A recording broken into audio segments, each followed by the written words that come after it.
Nandasya Gyananjana Shalakaya Shakshurumiritam Ina Tasme Shri Gurave Namaha Gurave Gurachandraya Radhikaye Tadaraye Krishnaya Krishna Bhaktaya Tad Bhaktaya Namo Namaha. Continuing on the Vedanta Sutra, third chapter, third part, verses or Sutra 31 to 35.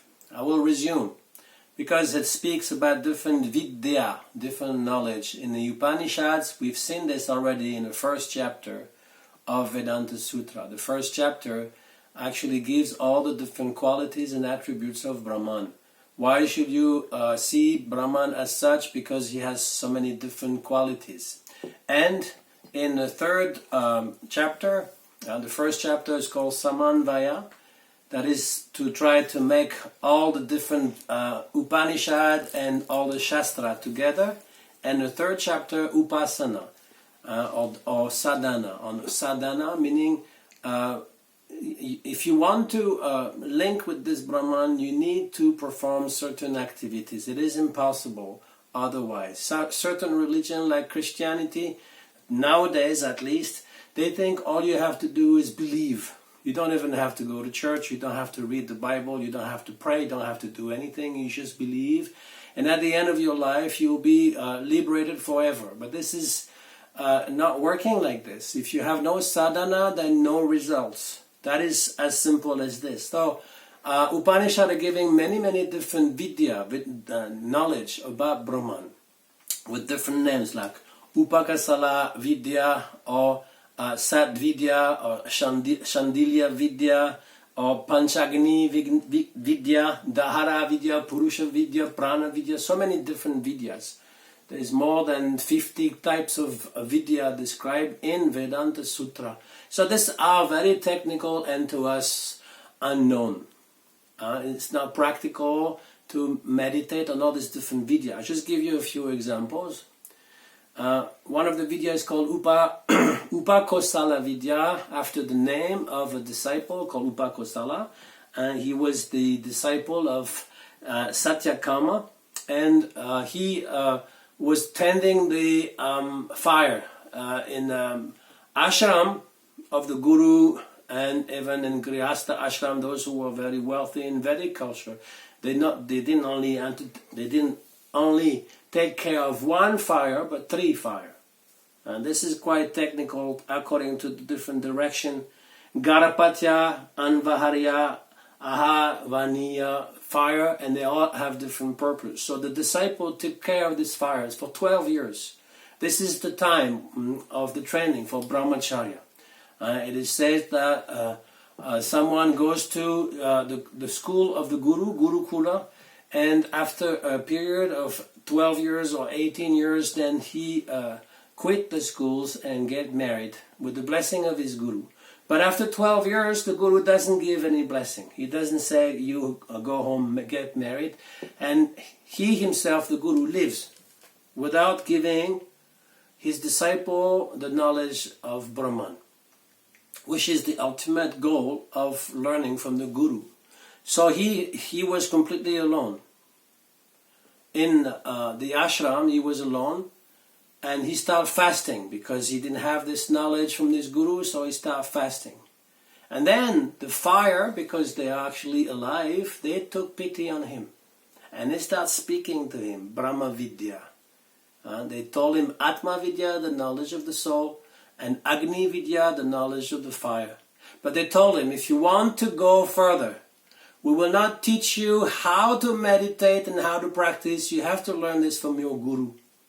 Meaning that without the Guru, even if you have some revelation, then you cannot go all the way. So finally the Guru comes back after a long time, many years.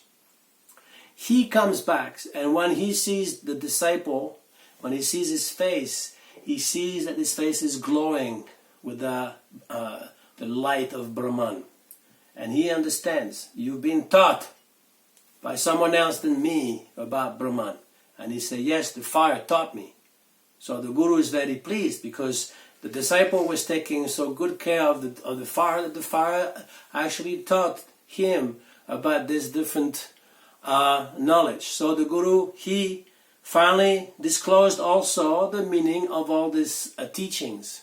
And he gives them also how one can reach the path of the gods. Gradually, after cremation, the fire burned the body, then the soul is going by the light of the day to the waxing moon and to the 6 month of the northern path, and ultimately to the sun.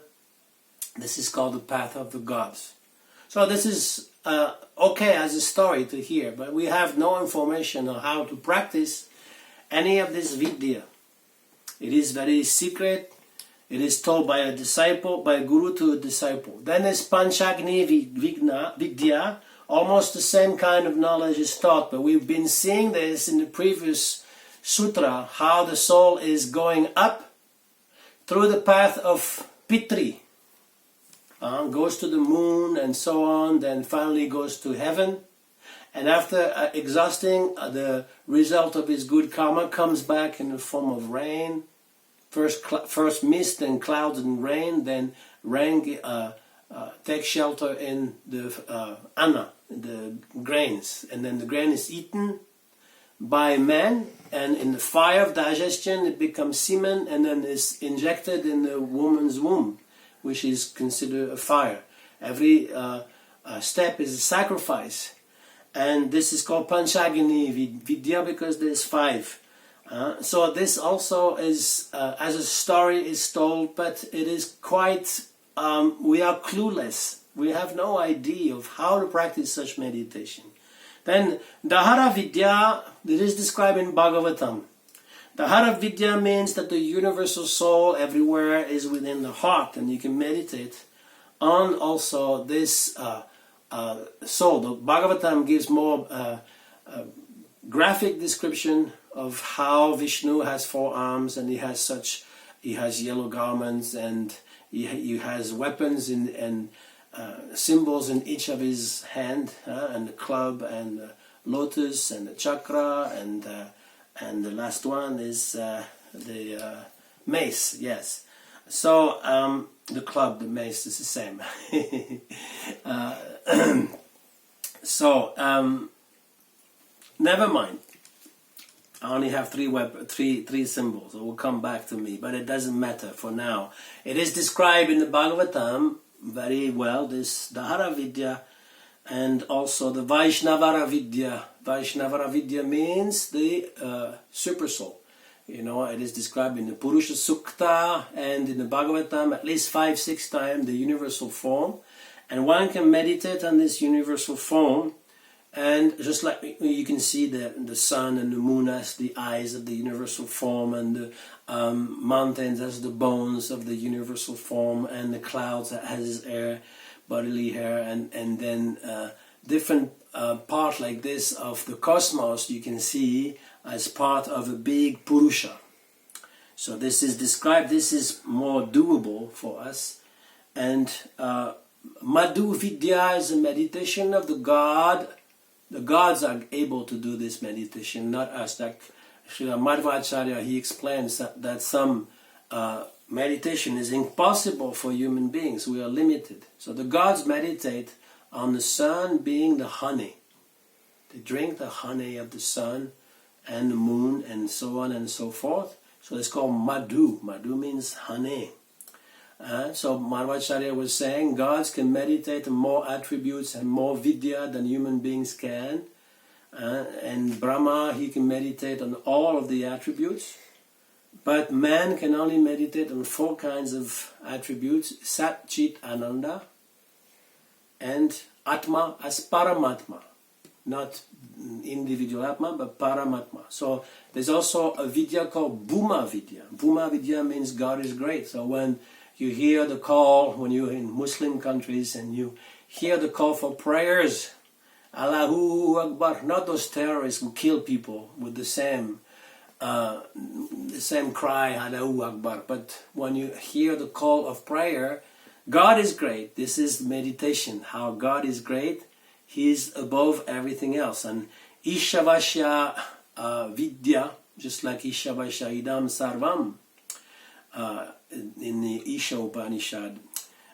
Ishava means everything belongs to God. So this is the meditation of those who believe that there's only one God who controls everything. There are minor gods, but one God who controls everything. Purusha Vidya also, same thing.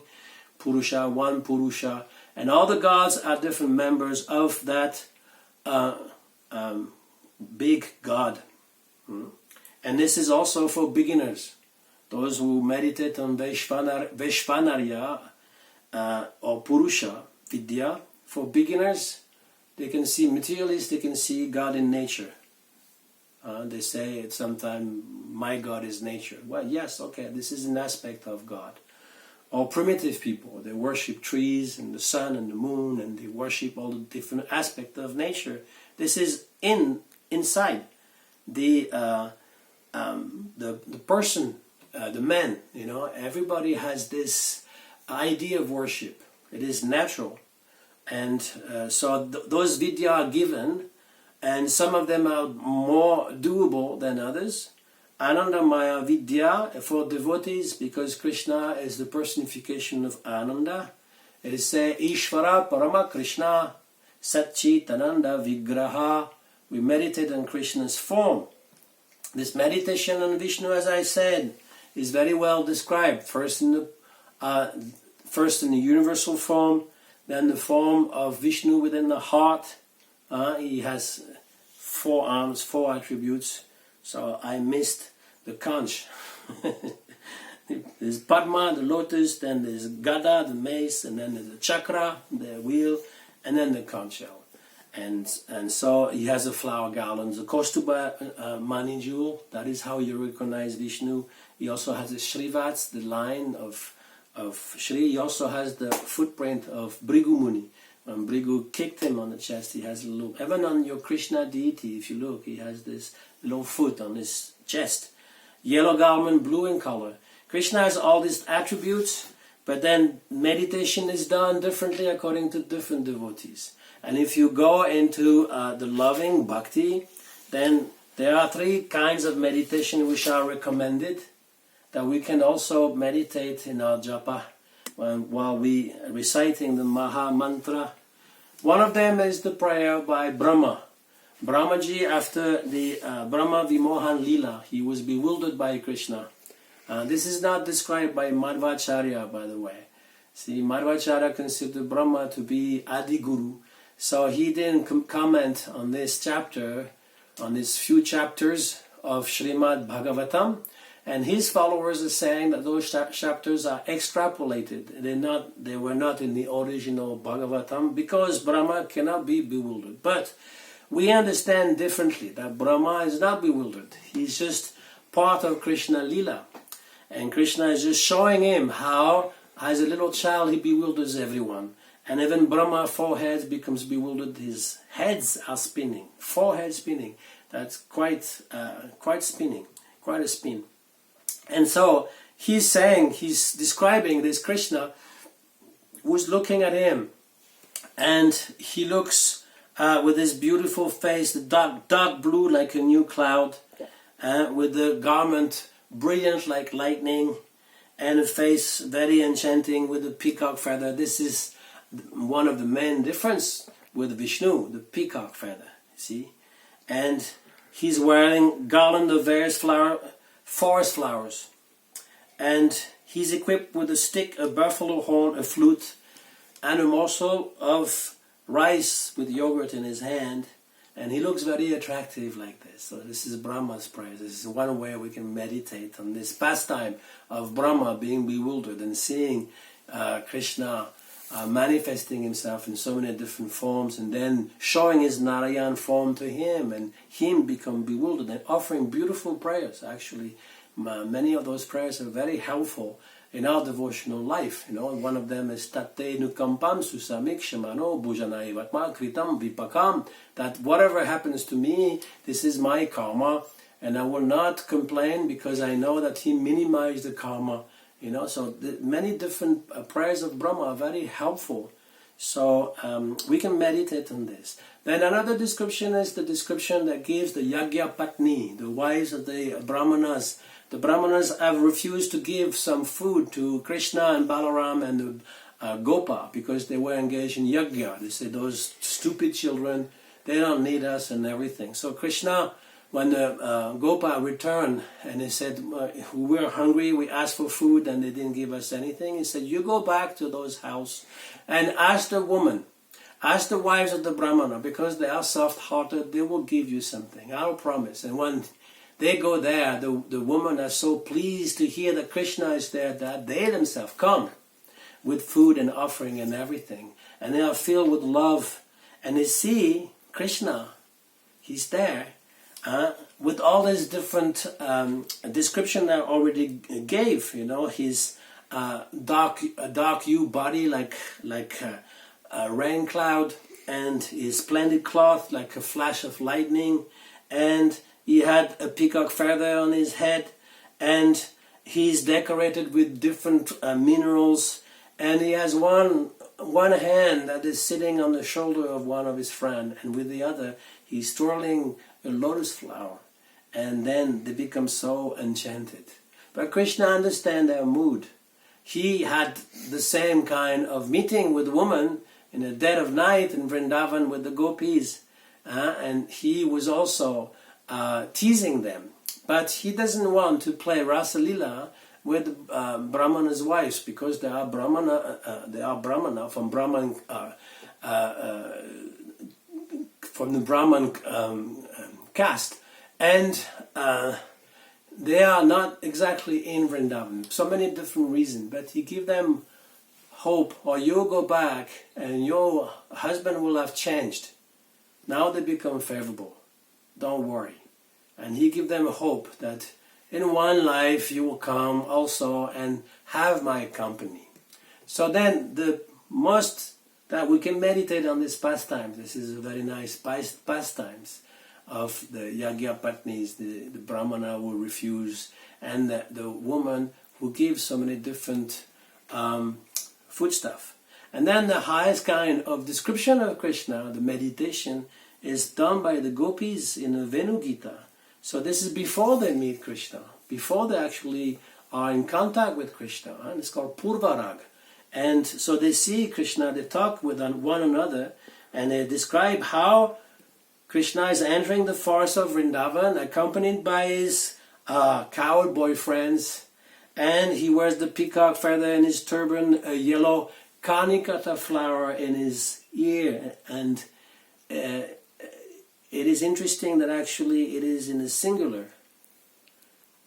He wear kanika flower is in singular, but ears is in the plural. This is interesting because Vishwanath Chakravarti Thakur is saying, how come it says he wears one karnikara flower on both of his ears, but he doesn't wear on both. He just wears sometime on the right, on the left, sometime on the right, to indicate the gopis which way he's going, so they can know, or he's going right or he's going left. So he's wearing this, and he has yellow garment. This is also typical. Yellow garment, brilliant as gold, and a nice, very beautiful forest flower garlands where there's many bees humming, and he displays his form as the greatest of dancer and the topmost expert in amorous love. The nectar of his lips flows through the holes of the flute, and thus the glorious vibration of his flute song echo throughout the forest groves. Singing his glories, the coward boys follow from behind. In this way, Shri Vrindavan Dham, which is more enchanting than Vaikuntha, becomes delighted by the touch of his lotus feet. And this is how to meditate on Krishna. Of course, this is so much sweeter than all those different vidya, but we have to understand that all those vidyas are given so that people can meditate according to their adhikar, their how they're ready. You know, if you meditate, if you're a new devotee, you meditate on the universal form. This is good also. This is also good. And prana vidya is another vidya, you know, how to control the breath for the yogis. But this meditation on Krishna is topmost. Thank you very much. Bancha karpatarubhyacha kripasindhu bhyaivacha patitaram pavanebhyo vaishnavebhyo namo namaha.